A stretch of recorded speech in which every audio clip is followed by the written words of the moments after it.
বিসমিল্লাহির রহমানির রহিম। আহমাদুহু ওয়া নুসাল্লি আলা রাসূলিল কারীম। সম্মানিত সাংবাদিক বন্ধুগণ, আসসালামু আলাইকুম ওয়া রাহমাতুল্লাহ। আমি বেশ কিছুদিন পরেই আজকে আবার আপনাদের সামনে হাজির হয়েছি। মাঝখানে আমার হার্টের স্ট্যান্টিং ছিল, সেই জন্য কিছুদিন রেস্টে ছিলাম। তো আপনারা দেখেছেন যাওয়ার সময় যে ইউরোপীয় ইউনিয়নের একটি হাই লেভেল ডেলিগেশন আজকে আমির জামাতের সাথে সাক্ষাৎ করতে আসছেন, এবং সেখানে ইউরোপিয়ান ইউনিয়নের ডেপুটি চিফ যিনি ছিলেন তিনি এটাকে লিড করেছেন, এবং বাংলাদেশি ইউরোপিয়ান ইউনিয়নের যিনি অ্যাম্বাসেডর তিনি এখানে উপস্থিত ছিলেন। দীর্ঘ সময় ধরে আলোচনা হয়েছে। আলোচনার মূল কনসেন্ট্রেশন ছিল আগামী নির্বাচন, তারপর অবজারভার পাঠানোর যে বিষয়টি, এবং একটা এগ্রিমেন্ট করা বাংলাদেশ এবং ইউরোপিয়ান ইউনিয়নের সাথে, রোহিঙ্গা ইস্যু, এই সব কিছু মিলেই আলোচনা হয়েছে। আমরা বলেছি যে বাংলাদেশে একটা ফেয়ার এবং ক্রেডিবল ইলেকশন অত্যন্ত জরুরি, কারণ বিগত 55 বছরে বাংলাদেশের যে ক্রাইসিস তৈরি হয়েছিল এর অন্যতম প্রধান কারণ ছিল সুষ্ঠু এবং সঠিক নির্বাচনের অভাব। এবং আমরা এটা দৃঢ়ভাবে বিশ্বাস করি,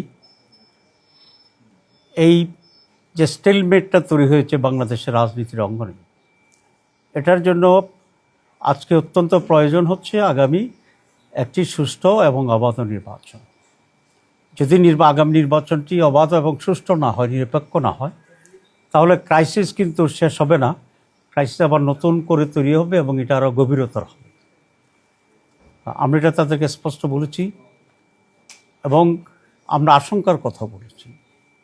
গত 1-2 সপ্তাহ ধরে বাংলাদেশে সরকার এবং আমাদের ল এনফোর্সিং অথরিটি যারা আছে, ইনক্লুডিং সেনাবাহিনী, যেভাবে একটি বিশেষ দলের প্রতি ঝুঁকে পড়েছে এবং প্রশাসন যেভাবে একটা দলের আনুগত্য দেখাচ্ছে, এতেই আশঙ্কা তৈরি হয়েছে যে আগামী নির্বাচনটি কি আবার পাতানো নির্বাচন হবে কিনা, অতীতের নির্বাচনগুলোর মতো। আমরা মনে করি এর ধরনের পাতানো নির্বাচন বাংলাদেশকে ধ্বংসের দিকে নিয়ে যাবে। আমরা ইলেকশন কমিশন, গভর্নমেন্ট এবং অল আদার ইনভলভ অথরিটির কাছে আবেদন করি, তারা যেন এখনই এ ব্যাপারে নিরপেক্ষ হয় এবং বাংলাদেশকে সেভ করার জন্য তারা ভূমিকা পালন করে।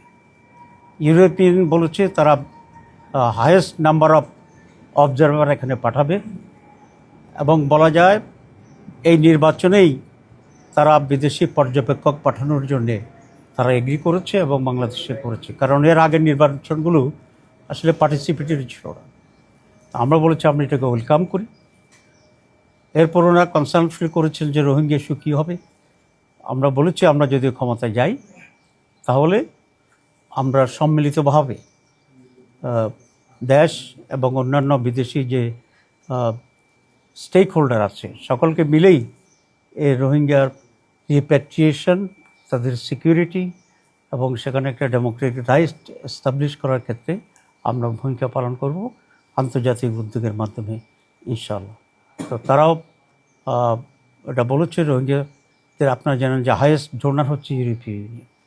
তারা বলেছে এক্ষেত্রে তারা অত্যন্ত অ্যাক্টিভলি এটার সলিউশনের জন্য তারা ভূমিকা পালন করবে, এবং তারা এটা আশা করেছে যে বাংলাদেশ আগামী নির্বাচনটি সুষ্ঠু হবে। এবং জামাত ইসলামীর পক্ষ থেকে আমরা তাদেরকে আশ্বস্ত করেছি যে নির্বাচন সুষ্ঠু এবং অবাধ হওয়ার জন্যে যা কিছু করার প্রয়োজন জামাত ইসলামী সেটা করবে এবং সহযোগিতা করবে। সবাইকে ধন্যবাদ।